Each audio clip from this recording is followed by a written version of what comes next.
Eu sou o professor Paulo Rangel Rios, da Universidade Federal Fluminense, e nós vamos iniciar uma pequena série de 4 vídeos. Esse é o primeiro, cálculo do diagrama isomorfo igualando potenciais químicos. Em todos os vídeos dessa série, eu vou começar mostrando o diagrama de energia livre versus composição e a propriedade da tangente comum, só para relembrar, para os vídeos ficarem independentes.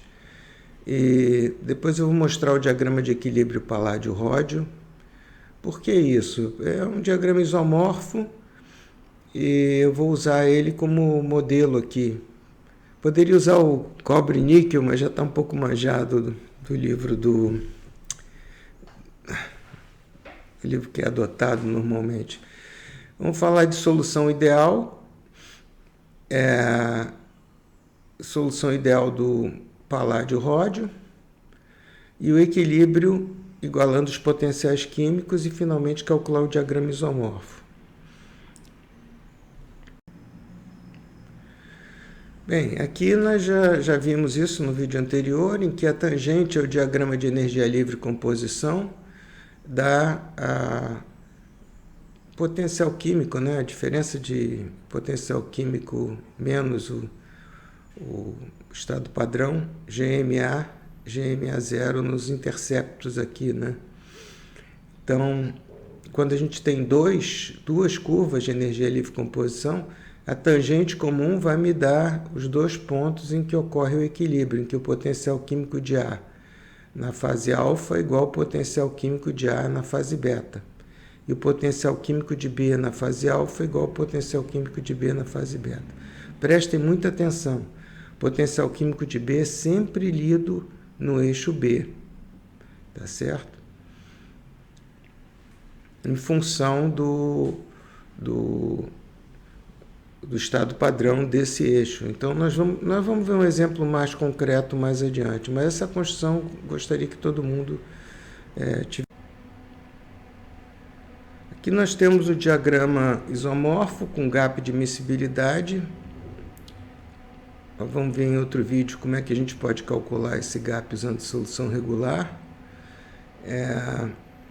Mas aqui nesse vídeo nós vamos tentar calcular o diagrama isomorfo utilizando a igualdade dos potenciais químicos e supondo que as soluções sólidas e líquidas sejam regulares.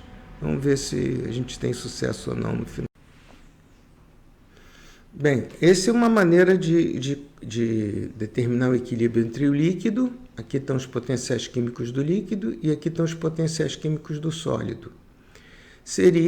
O equilíbrio seria quando cada elemento tem o mesmo potencial químico nas duas fases. Então, o potencial químico de A no líquido é igual ao potencial químico de A no sólido.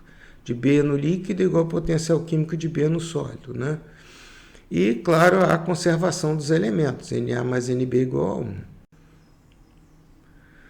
Quando a gente iguala os potenciais químicos e faz todas as contas necessárias, eu recomendo o livro do Lee, que tem todas essas contas, eu não vou fazer aqui, nós temos duas expressões, quer dizer, um sistema de duas equações e duas incógnitas, tá certo? Em que, na verdade, a diferença de energia livre aqui, ela pode ser escrita como ΔG0F daqui para o paládio e aqui para o ródio. E essa fórmula aproximada, talvez eu derive mais adiante, mas não é muito conhecida essa fórmula. A gente veja, a vantagem de usar a solução ideal é que a gente só precisa da entalpia de fusão e da temperatura de fusão. Isso é muito fácil de conseguir, até na Wikipédia tem isso. Tá? Então, a gente tem duas equações, duas incógnitas, que basta resolver que nós temos as composições das fases do isomorfo. Parece fácil, né? Mas há muitas limitações nesse cálculo. Aqui nós demos um passo adiante, substituímos as energias, aqui já mudamos para ródio, paládio, colocamos tudo em função de ródio, né? Porque nós temos o diagrama paládio-ródio, é o ródio que interessa, porque é ele que está aumentando, então é mais fácil fazer assim. Isso daqui nós obtivemos da Wikipédia ou qualquer handbook, eu vi em mais de um lugar, o valor é bastante constante. Então basta resolver um sistema de duas equações e duas incógnitas. Tá certo? Quer dizer, quais são as incógnitas? Eu rodo no sólido e eu rodo no líquido. Do rodo no sólido do líquido eu tiro o paládio, obviamente. Tá? O resto tudo eu conheço. Tudo bem, então à direita eu tenho o diagrama calculado pela igualdade de potenciais químicos e à esquerda tem o diagrama calculado pelo professor André Costa Silva.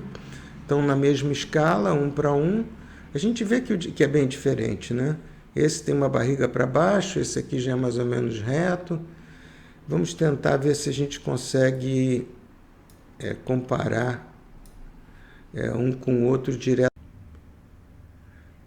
Aqui eu tentei superpor os dois, a gente vê que o resultado não foi muito bom, infelizmente, né? Uma diferença grande, 10% ou mais. Realmente a solução ideal não é um modelo muito bom, mas o objetivo desse vídeo não foi calcular exatamente o diagrama. Foi mostrar como a gente pode calcular o diagrama, qual é a metodologia de cálculo desse diagrama. Nós poderíamos ter usado uma solução melhor do que a ideal, mas isso iria requerer que a gente tivesse muito mais conhecimento sobre essas soluções, né? Como o Thermocalc, por exemplo, usa muito mais conhecimento do que a gente usou. Ele sabe como é que é essa solução daqui, como é que é essa solução daqui. Por isso que o diagrama dele foi melhor. Não é que o nosso método seja ruim. É que a solução ideal não é um modelo de solução muito bom, nem para o estado sólido, nem para o líquido, muito menos para o estado sólido. Mas acho que isso foi um bom exemplo e vamos adiante.